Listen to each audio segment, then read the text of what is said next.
Felipe arrived exactly on time. 10 o'clock. Not 9:58, not 10:03. 10 o'clock precisely, which told me something about him before he said a word.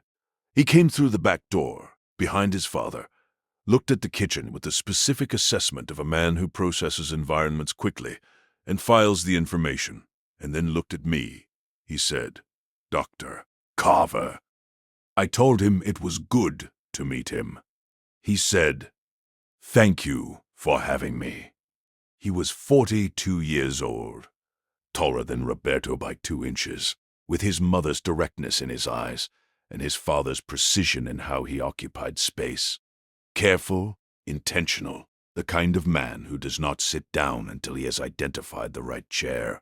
He was wearing a dark jacket over a collared shirt, the clothes of someone who had decided this occasion was professional, adjacent without being certain of the dress code. He looked around the kitchen. He looked at the windowsill. He said, "The yellow bird." Roberto said, "I told you about the yellow bird." Felipe said, "You told me about it 3 times. He said it without reproach, as an observation, the recording of data. He went to the windowsill and looked at the bird closely, the way engineers and their sons look at things, not with sentiment, but with attention. The desire to understand the specific object, rather than what it represents. He said, "Puerto Rican folk art. Mofongo bird, I think. She had them everywhere." Roberto said, "Everywhere." Felipe said, "The house still has them. I keep moving them to dust and then putting them back exactly where they were." He paused. "I don't know why I put them back exactly. I just do." He set the bird down carefully in the position he had found it. He said, "Good." He sat down. Norma arrived 4 minutes later, registered Felipe with the rapid assessment of someone who has been cataloging arrivals for 16 weeks, and said, "You look like your father." Felipe said, "Everyone says that." Norma said, "Does it bother you?" Felipe said, "No, my father is a good-looking man." Roberto said, "This is accurate." Norma said, "I like him already." She sat down. "I'm Norma." Felipe said, "I know. My father has mentioned you." Norma said, "Good things, I hope." Felipe said, "He said you were essential." Norma paused. She said, "That is exactly the right word." She poured herself coffee. The first practical question, and what was under it. Carol and Sarah arrived together, as they usually did, with the coordinated ease of 2 women who had been sharing a commute to Tuesday for several months and had developed the specific comfort of people who no longer needed to manage the transition from outside world to kitchen. Carol brought cookies. Sarah brought a small jar of something she said was a fig preserve that her daughter had made. Lily's contribution, delivered via her mother because Lily had school and could not come this week. A fact that she had apparently communicated to Sarah with considerable feeling. Lily had sent a note. It was written on a piece of notebook paper, in the careful, deliberate handwriting of a child who takes the act of writing seriously. It said, "Tell Roberto, I'm glad he has a son who asks practical questions. Tell Norma I said hi. Tell Dr. Carver I'll have regular questions next week." It was signed, Lily. Then, underneath, P.S. Give Bo 2 pats from me. Roberto read the note and folded it carefully and put it in his shirt pocket. Maya was not there either. A school event that Sarah had apologized for on both their behalves, though Maya had apparently also sent a message, which she had texted to her grandfather that morning. Tell Dr. Carver the love is going to a lot of places today, including to the school gymnasium. Tell Norma I love her. Give Bo a treat from me. Roberto had shown me the text on his phone. Bo received 3 treats that morning from absent parties. When the table was settled, Roberto, Felipe, Carol, Sarah, Norma, and me. Felipe looked at his coffee cup for a moment, and then looked up with the expression of someone who has been preparing something and has decided the preparation is sufficient. He said, "I want to ask something. My father told me to bring practical questions. This is my first one." The table waited. He said, "How do you know when you're grieving correctly?" He said it with the flat directness of an accountant, identifying a variable he cannot find in any system he knows. Norma said, "There is no correctly." Felipe said, "I understand that philosophically, but practically, there must be indicators, signs that the process is progressing rather than stalling. My father seems to be progressing. I'm not sure I am." He said it without self-pity and without performance, as a factual self-assessment. A man who has looked at his own functioning and found something that does not match the expected output. The table was quiet. I said, "Tell me what you mean when you say you're not sure you're progressing." He said, "I function. I go to work. I manage the practical requirements of my life and my family's life. My children are well. My wife is well. Everything that is supposed to be managed is managed." He paused. "But I have the sense that the grief is waiting, that I have organized it into a corner where it is not interfering with the functioning, and I have been leaving it there because the functioning requires all available resources." He paused again. "And I know because my father has been telling me for several months that what is in the corner is not going to stay in the corner indefinitely." He says the corner strategy is not a grief strategy. He says, it is a postponement strategy. Roberto said, it is. Felipe said, I know he's right. I just don't know what the alternative looks like, practically. What does not postponing look like on a Tuesday morning when I have 3 deliverables due and 2 children who need to be at different locations and a wife who is managing her own grief while managing mine? He looked at the table. He said, that is the practical question. Not how to feel things. I know how to feel things. How to feel them in the actual conditions of an actual life that does not pause for grief. I sat with that. Because it was, I realized, the question that the table had been circling for 17 weeks without naming directly. The question underneath all the other questions, not what grief is, or where the people go, or whether the love continues, but how. How does a person with a full and functioning life make room for the thing in the corner without the thing in the corner disabling the life? I said, "Can I ask you something first?" "About your mother," he said. "Yes." I said, "What is the specific thing you miss most? Not the general, the specific, the exact and irreplaceable thing that no other person or situation provides." He looked at his coffee cup. He was quiet for longer than I expected. Then he said, "She knew when I was lying to myself." He said it simply, as a man stating a fact he has known for a long time and has not said in exactly those words before. He said, "Not lying to other people, lying to myself. I am a precise person. I am good at identifying problems, but I have a specific blind spot for the problems that are inside myself. I can find the structural flaw in a balance sheet from a single line item, but I cannot always find the structural flaw in my own reasoning. My mother could. She always knew. She would look at me and she would say, 'Felipe, you are explaining something to me that you don't actually believe.' And she was always right." He said, "She was the external check on my internal audit."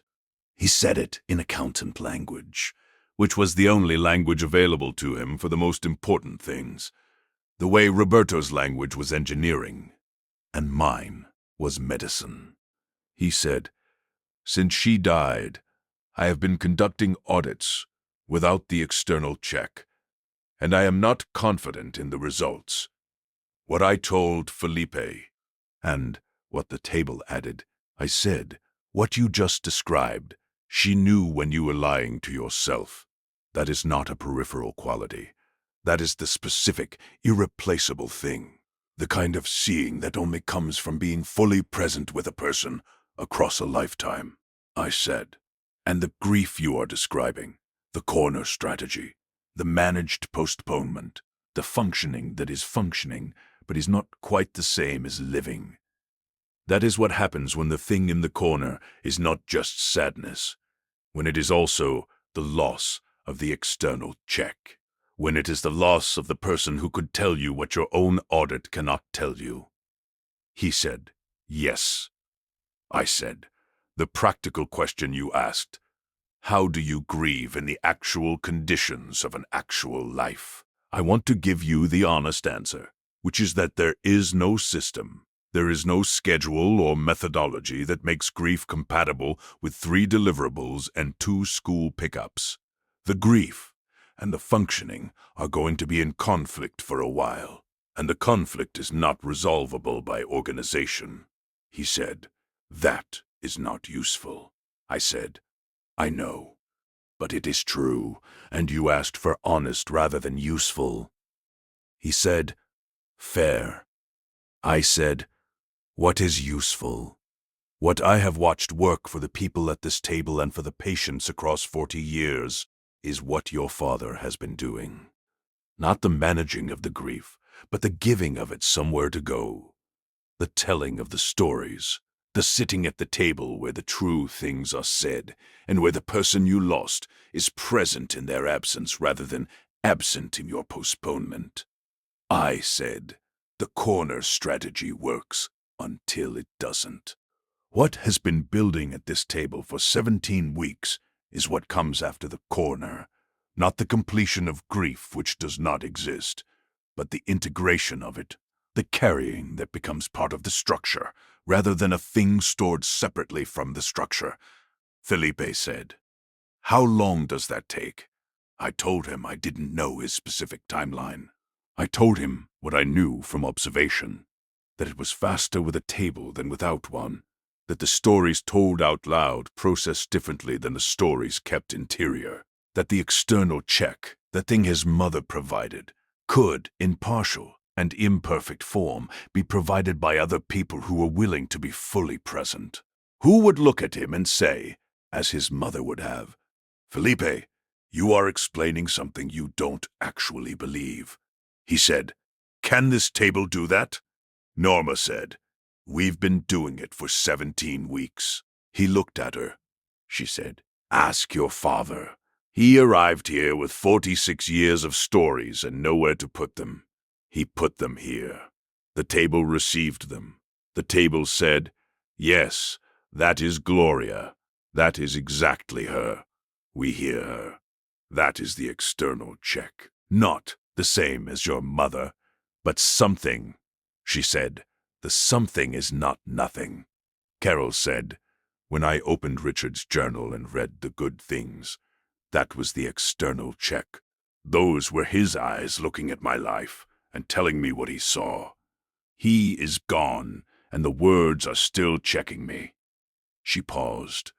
Your mother saw things in you. Somewhere there are those seeings.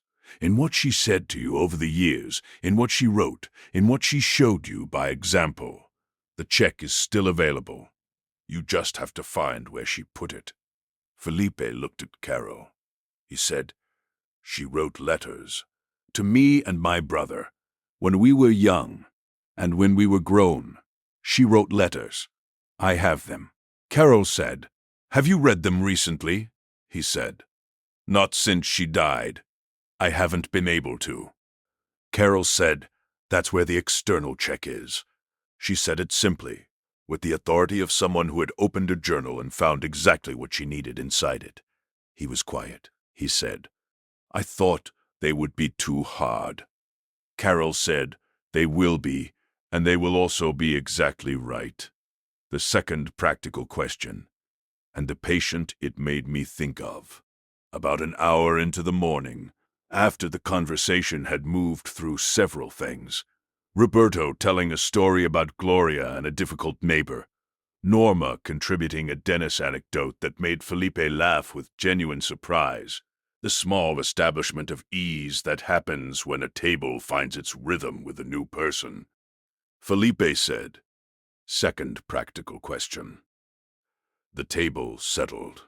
He said, "How do you tell the difference between grief and depression?" He said it with the specific, careful directness of a man who has been sitting with a question he is not sure he is allowed to ask. I said, "What makes you ask?" He said, "Because I have been in the corner for 14 months, and the corner has been getting smaller, not larger, smaller. The things that used to reach me, my children's school events, the work I'm genuinely good at, the Sunday drives I used to look forward to, they reach me less than they did. And I don't know if that is grief deepening or something else developing." He said it with the precision of a man who has identified a pattern in his own functioning and is not sure what the pattern indicates. I said, "Thank you for saying that directly." I said, "The honest answer is that grief and depression are not always separable, and the line between them is not a line. It is a range, and where a person falls in that range at any given time requires the assessment of someone qualified to make that assessment. I am a retired emergency physician. I am not that person." He said, "I know. I am not asking you to diagnose me. I am asking what you observed in 40 years. The difference between the two as you watched them in other people." I sat with that. I said, "What I observed, and this is observation, not clinical assessment, and I want to be clear about that, was this. Grief, even deep grief, even the kind that fills the corner and begins to expand outward, retains a directionality. It points at something, at the person, at the specific loss. When you are in grief, the pain has an address. It lives at the intersection of who they were and who you were when they were here and what the absence has changed." I said, "Depression is different. Depression is not directional in the same way. It is more like a weather system. It does not point at a specific thing. It occupies the whole atmosphere. The things that used to reach you stop reaching you not because they are connected to the loss, but because the reaching mechanism itself has been affected." I paused. I said, "What you described, things reaching you less, I want to ask you something about that. When you are at your children's school events, when the thing that used to reach you is not reaching you, is there a moment, even brief, when it starts to, when something breaks through and you feel it, even for a second, before it recedes?" He thought about it. He said, "Yes, there are moments. My daughter's school play last month, she had a small part. She was on stage for approximately 4 minutes, and for those 4 minutes it reached me completely. And then, when she came off stage and the applause happened, I thought, Gloria would have been..." He stopped. I thought of my mother and the reaching stopped. He said, "Is that grief?" I said, "That is grief. The reaching stops because the reaching arrives at the loss. Because the thing that would have completed the moment, telling her, calling her, hearing her voice, saying exactly what she would have said about your daughter's 4 minutes, that thing is not available, and the reaching hits that absence and turns back." I said, "That is different from the mechanism being broken. The mechanism is working. It is being interrupted by the grief." He was quiet. He said, "That is useful." I said, "But," I said, "what you described, the corner getting smaller rather than larger, the reaching mechanism being interrupted more frequently, the increasing narrowness of the space, that deserves more than my observation." That deserves the attention of someone qualified to tell you whether what you are carrying is grief that needs more time and a table, or something that needs additional support. I said, your mother could look at you and tell you when you are lying to yourself. I am telling you now. Do not lie to yourself about the corner. He was very still. He said, you think I should talk to someone? I said, I think you should consider it, not because something is wrong with you, because you are a man who values precise assessment, and the most important system you are managing right now is yourself, and you should have the best available tools for the assessment. He looked at his father. Roberto said, I told you the corner strategy was not a grief strategy. Felipe said, you did. Roberto said, I did not tell you the part about the professional assessment. But I should have. Felipe said, why didn't you? Roberto said, because I did not want to say the word therapist to my son and have him think I was saying something was wrong with him. Because in our family the word therapist has historically carried more weight than it should. He paused. And because I knew if I brought you here, you would eventually ask the question yourself.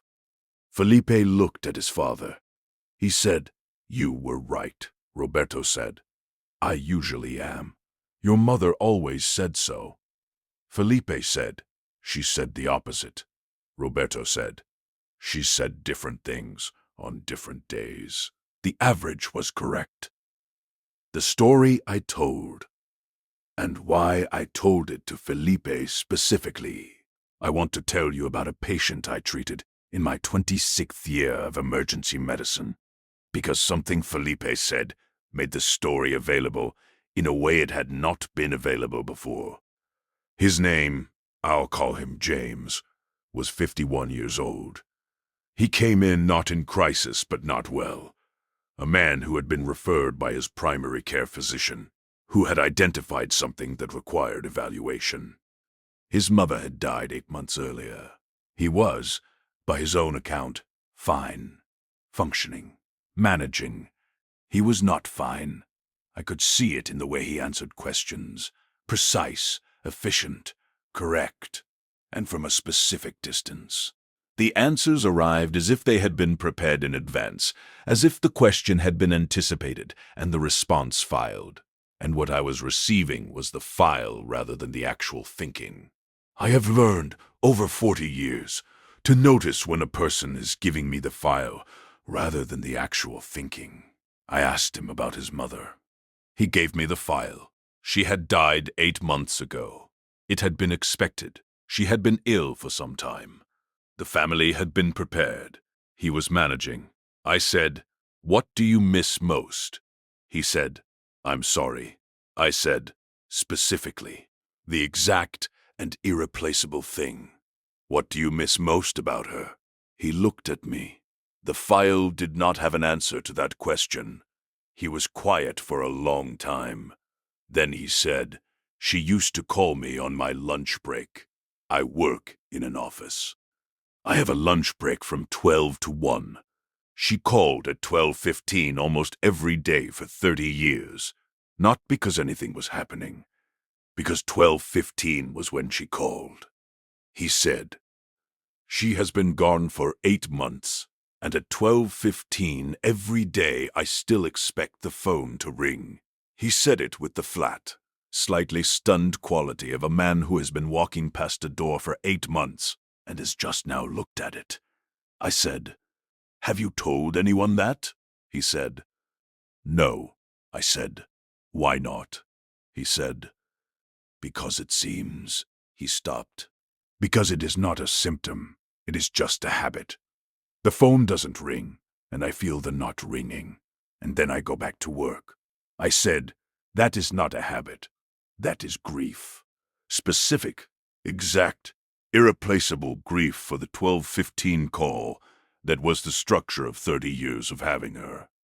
He looked at me. I said, and the reason you have not told anyone is that the precision of it feels too specific to explain, too small. You can say, I miss my mother. That is understood. But you cannot say, I missed the phone at 12:15 without worrying that the other person will not know what you mean, without worrying that the precision of it will seem disproportionate to the loss. He said, yes. I said, it is not disproportionate. The precision is the loss. She was not a general person in your life. She was the 12:15 call. She was specific. And the grief is specific in proportion to the person. He was very still. He said, I thought I was managing. I said, you were managing the general grief. The specific grief was in the corner. He said, is there a corner in everyone? I told him almost everyone I had ever treated had some version of the corner. The unexamined place where the specific grief had been filed, because the general grief was enough to manage, and the specific version felt too small or too strange or too precisely personal to take out and look at in public. I told him the corner was not a failure of grieving. It was a postponement of the most specific part of it. I told him the way to address the corner was not to schedule the addressing of it. It was to find the room, the person, the table, the Tuesday, where the 12:15 call could be said out loud and received fully, without the other person needing it to be smaller than it was. James got that help. He told me later, months later, when he came back for something unrelated, that he had found a grief counselor, and that the first thing the counselor had asked him was, tell me the specific thing, and he had said, the 12:15 call. And the counselor had received it exactly as he had needed it to be received. He said, it sounds so small. I told him, it is the size of 30 years. That is not small. He said, no, it isn't. I told this story to Felipe because I wanted him to hear the version of his corner that was not his version, to hear someone else's 12:15 call and understand that the precision of the specific grief was not disproportionate and was not too small for a room and was not something that required organization before it could be felt. His mother's external check was not too specific to grieve. It was exactly the right size. Felipe listened to the whole story. When I finished, he said, she called me on Sundays. After I was grown, she called at 9 in the morning. Every Sunday. She said it was before I was busy. She said, I know you have things to do. I just wanted to hear your voice before you got busy.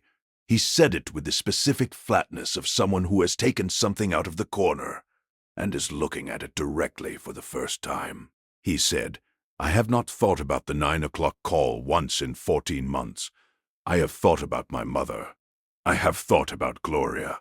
I have not thought about the 9 o'clock call. He said, that is the 12:15, isn't it?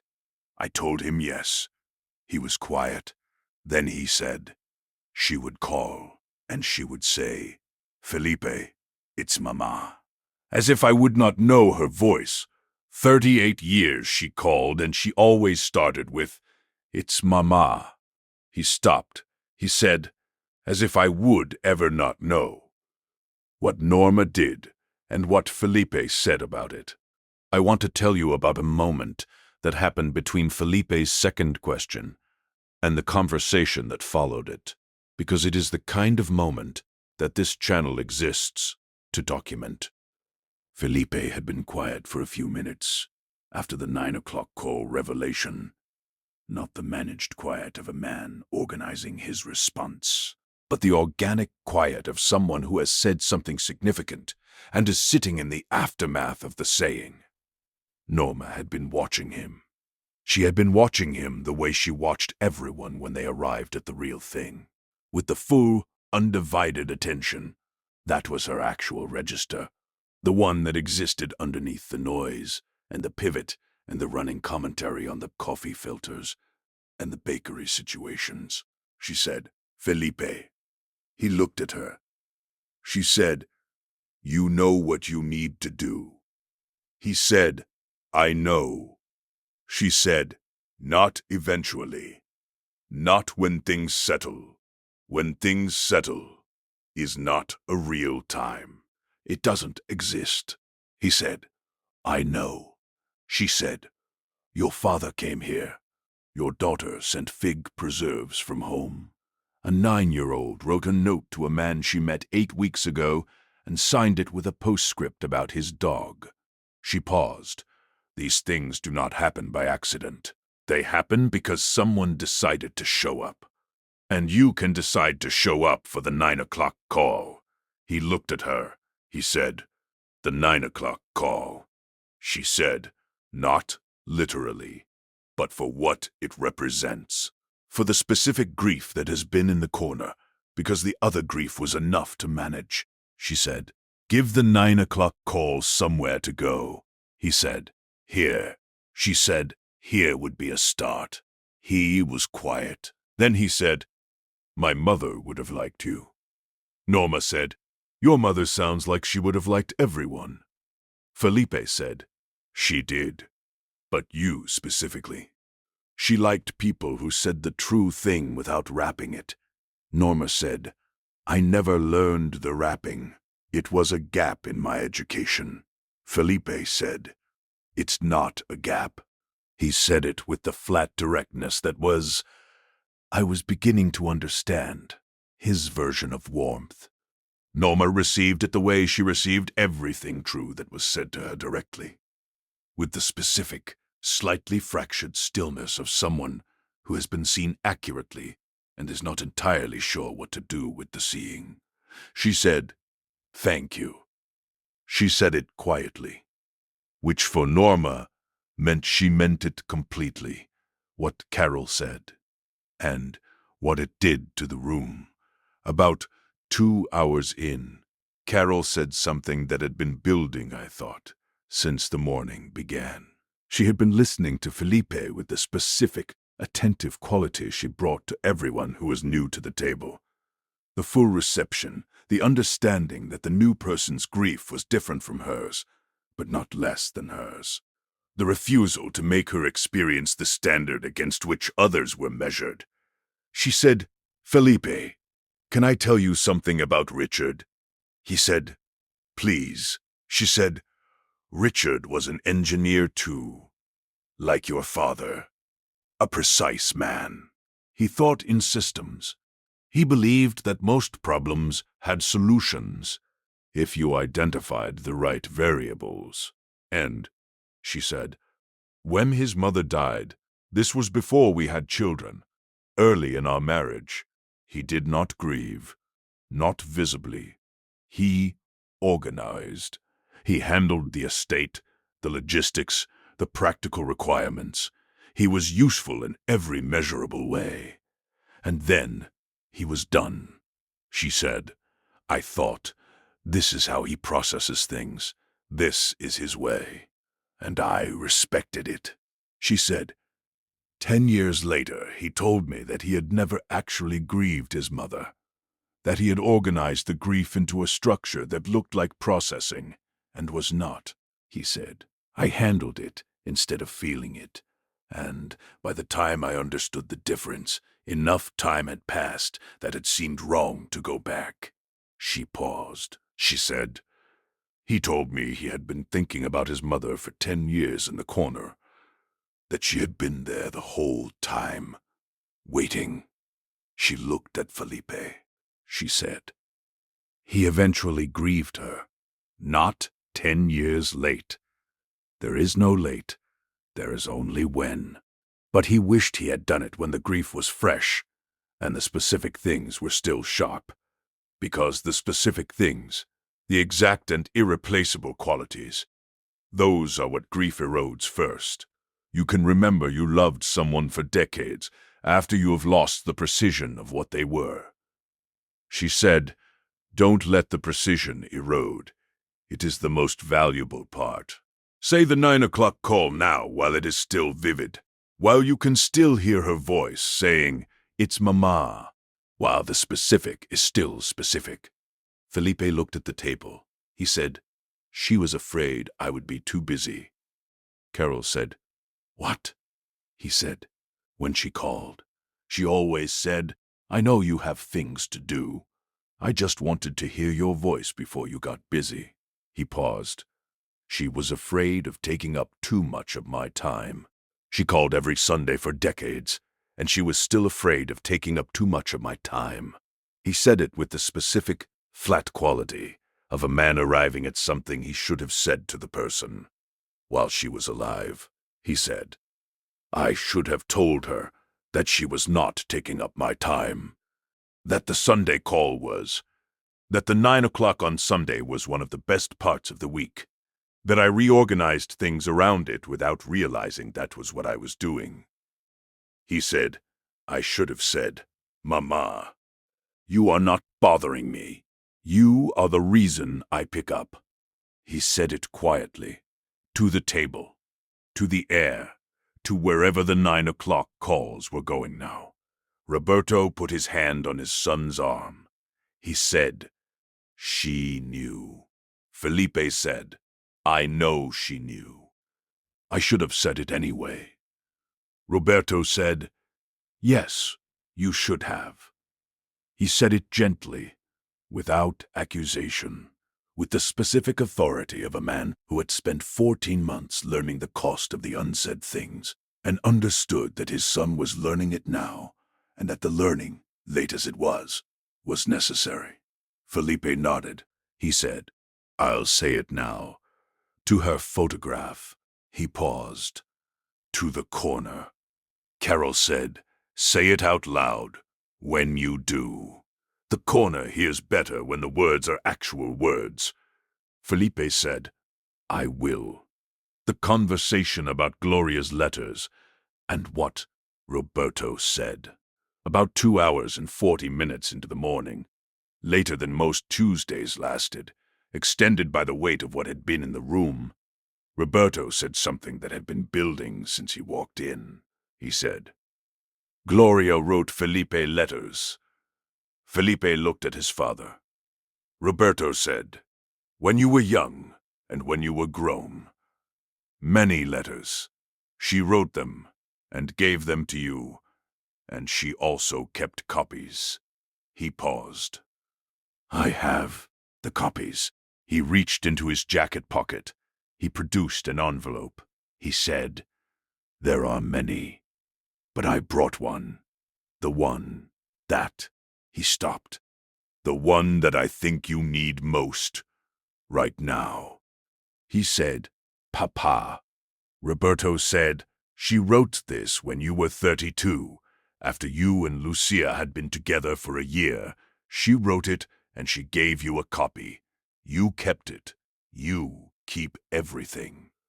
I kept mine, Felipe said. I remember. She gave it to me before the wedding.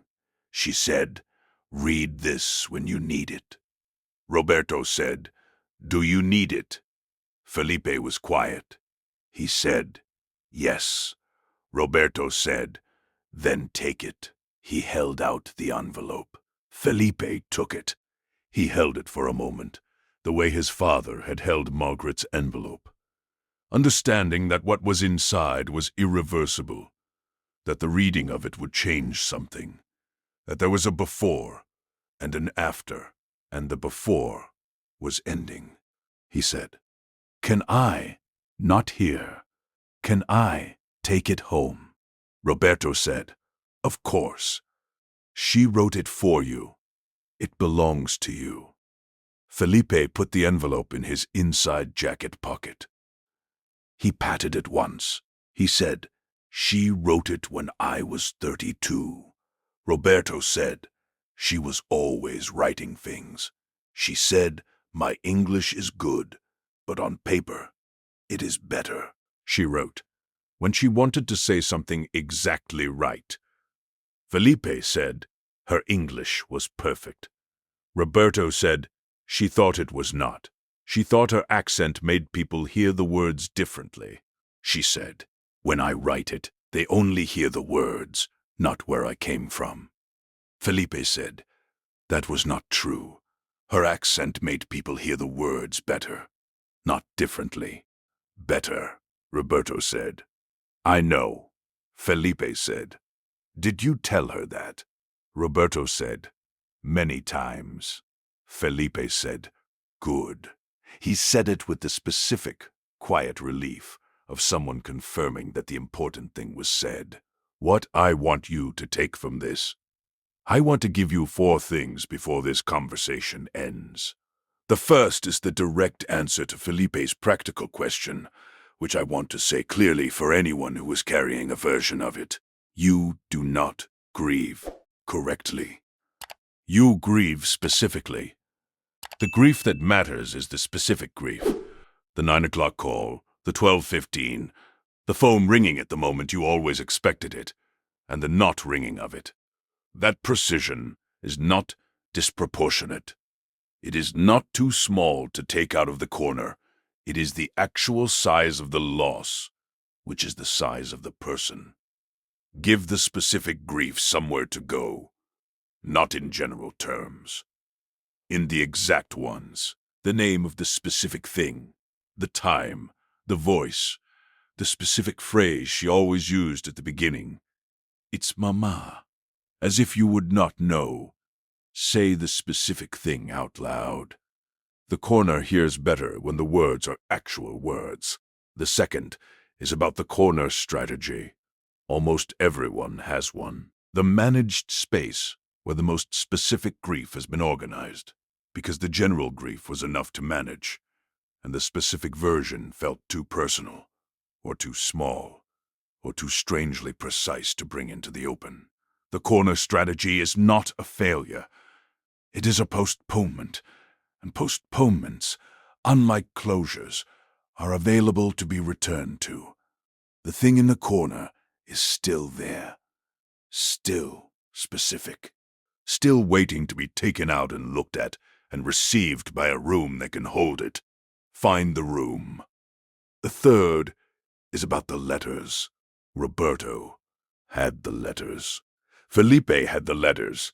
They have been there the whole time, in the copies kept and the originals filed, the places where Gloria wrote when she wanted to say something exactly right. If the person you loved left words somewhere, in letters, in journals, in the margin of a notebook, in a recipe card with a specific instruction, in a voicemail you have been saving, find them when you are ready. Not before you are ready, but when you are ready, because the external check, the specific seeing that was uniquely theirs, is in those words. They put it there for you. It's Mamá. She knew you would need it.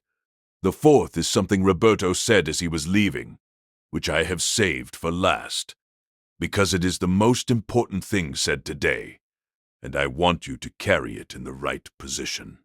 He said, Felipe, I want to tell you something about your mother. Felipe looked at him. Roberto said, she worried about you. Not in the general way. She worried about you specifically. About the corner. She knew you were a man who organized things, and she knew that the grief would be organized too, and she worried that you would organize it so well that you would not be able to find it when you needed to feel it. He said, she used to say, Felipe feels everything, he just files it, and I am afraid that when I am gone, he will file me too carefully and not be able to find me. Felipe was still. Roberto said, she wrote you the letter to make sure you could find her.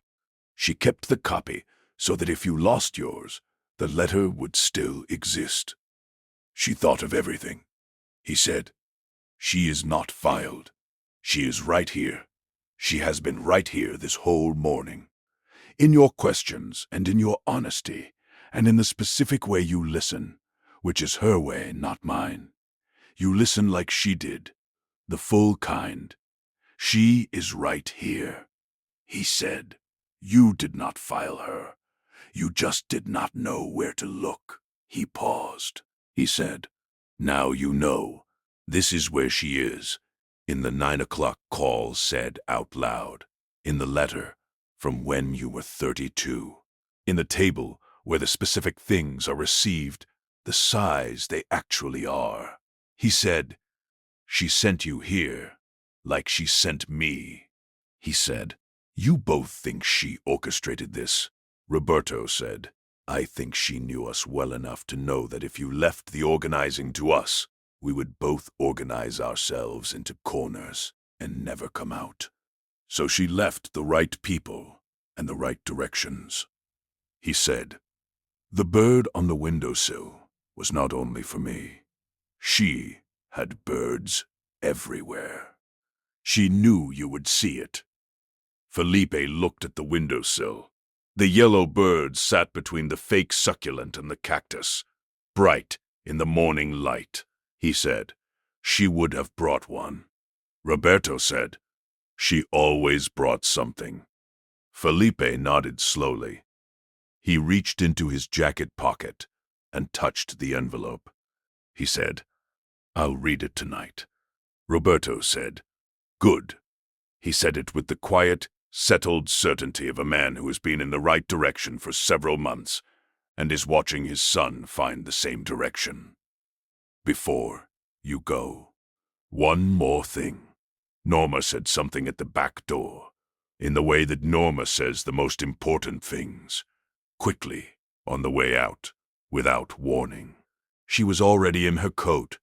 She said, "I want to say something to Felipe before I go." He looked at her. She said, "Come back next week," he said. "I was planning to."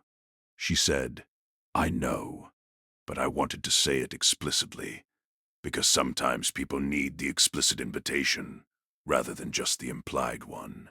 She paused. "Your mother called every Sunday. You picked up because you knew she needed to hear your voice before you got busy. The table is the same thing. It needs you to come before the week gets busy," she said, "and we need to hear what she wrote in the letter." Felipe said, "Norma, you just met me." She said, "Yes. And in 3 hours you have told me about the 9 o'clock call and the external check and the corner strategy and the specific grief and the envelope in your pocket. I know you now. You are your father's son and Gloria's son, and that means you belong at this table." She said, "Come back next week." He said, "I'll come back." She left. The door closed. Roberto smiled. He said, "She is essential." Felipe said, "Yes, I see that now." He touched the envelope again. He looked at the yellow bird. He said, "She would have put one in his kitchen the first week." Roberto said, "Within the first 5 minutes." Felipe said, "And she would have talked about it for 20 minutes after." Roberto said, "Minimum." They sat with that for a moment, the father and the son, in a kitchen they had not known 3 weeks ago, in the specific warmth of a room where the love was going to a lot of places, and some of it had arrived here this morning. In the comments, I want to ask you about the 9 o'clock call in your life, the specific, exact, irreplaceable thing that was the structure of having someone. The thing that is in the corner because the general grief was enough to manage. You don't have to explain it. Just name it. Give it somewhere to go. And next week, Felipe is coming back. He said he would read the letter tonight. I don't know yet what the letter says, but I have a feeling it says something about the Sunday calls. My name is Dr. Edward Carver. I'll see you then.